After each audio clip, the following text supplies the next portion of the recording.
اعوذ باللہ من الشیطان الرجیم بسم اللہ الرحمن الرحیم ان تبدوا الصدقات فنعما ہی وان تخفوها وتؤتوها الفقراء فهو خیر لکم ویکفر عنکم من سیئاتکم واللہ بما تعملون خبیر۔ سورۃ البقرہ آیت نمبر 271۔ صدقات ادا کرنے کا طریقہ، ان تبدوا الصدقات فنعما ہی، اگر تم صدقات ظاہر کر کے دو تو بھی اچھا ہے، یعنی صدقات کو ظاہر کر کے دینا بھی اچھا ہے، کیونکہ تمہیں دیکھ کر دوسرے لوگوں کو شوق اور رغبت ہوگی تو وہ بھی ضرورت مند کی خدمت کریں گے، بشرطے کہ نیت خالص ہو، اللہ رب العزت کی رضا خوشنودی مقصود ہو۔ وَإِن تُخْفُوهَا وَتُؤْتُوهَا الْفُقَرَاءَ فَهُوَ خَيْرٌ لَكُمْ، اور اگر اسے چھپا کر فقراء کو دو تو یہ تمہارے حق میں زیادہ اچھا ہے، اس لیے کہ خرچ کرنے والا ریاکاری کے شائبے سے بچ جاتا ہے، ضرورت مند لیتے ہوئے شرمندگی سے بچ جاتا ہے، اور اس کی عزت نفس مجروح نہیں ہوتی۔ واضح ہے کہ بعض علماء کرام فرماتے ہیں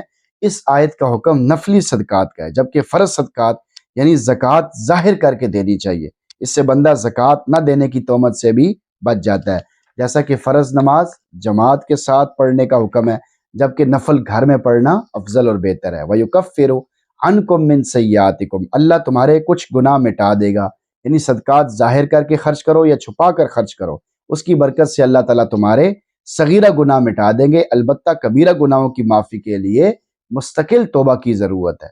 واللہ بما تعملون خبیر، اور اللہ تمہارے کاموں سے اچھی طرح خبردار ہے، یعنی تم صدقات کو ظاہر کر کے دو یا چھپا کر دو، تمام صورتحال اللہ رب العزت کو اچھی طرح معلوم ہے، لہٰذا مطمئن رہو، وہ تمہارے صدقات اور دوسرے اچھے اعمال کا اجر ضرور دے گا۔ آیت کا میسج آپ کے نام، یہ تقوی نہیں، عین معصیت اور انتہائی وہم پرستی ہے۔ نیکی کی طرف صدقات خیرات کو بھی مخفی ادا کرنے کی حقیقت تو ظاہری ہے، لیکن زندگی میں ایسے مواقع بھی برابر پیش آتے رہتے ہیں جہاں نیکی کا اعلان اظہار بھی ضروری ہو جاتا ہے۔ ایک شخص ہے بھوک پیاس سے نڈھال یا بیماری میں مبتلا، سڑک پر پڑا ہوا تڑپ رہا ہے، ہم قریب سے گزر رہے ہیں اور بالکل ہمارے اختیار میں ہے کہ ہم اسے کھلا کر یا دوا دے کر از سر نو نئے سرے سے زندہ اٹھا کر کھڑا کریں، لیکن اس خوف سے کہ کہیں ہمارے اس خدمت کا شمار ریا اور نمائش میں نہ ہو جائے، اس کے پاس سے کتراتے ہیں اور خاموشی سے گزرتے چلے جاتے ہیں۔ یہ تقوی نہیں ہے،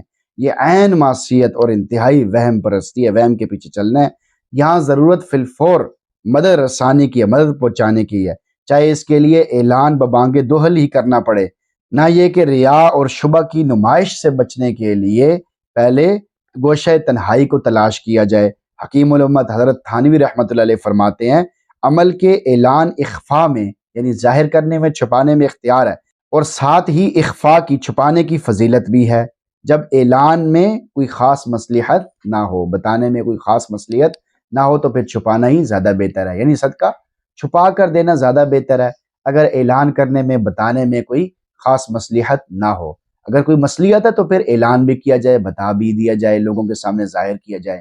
تو فائدہ دونوں صورتوں میں۔ آپ اپنی نیت کو صاف رکھیں، دل میں بار بار اس بات کی نیت کرتے ہیں یا اللہ میں تیری رضا کے لیے دے رہا ہوں، تجھے خوش کرنے کے لیے دے رہا ہوں، تیرے چاہنے والوں کو دے رہا ہوں، تیرے ماننے والوں کو دے رہا ہوں۔ بار بار آدمی اس بات کی نیت کرتا رہے، اپنی نیت کو صاف کرتا رہے، نیت کو ٹٹولتا رہے۔ جیسے تبلیغ والے فرماتے ہیں کہ عمل کے شروع میں بھی نیت کو صاف کیا جائے، عمل کے درمیان میں بھی نیت کو صاف کیا جائے، اور عمل کے آخر میں بھی نیت کو صاف کیا جائے، بار بار نیت کو دیکھا جائے، کیونکہ نیت سے عمل بہت وزنی ہو جاتا ہے۔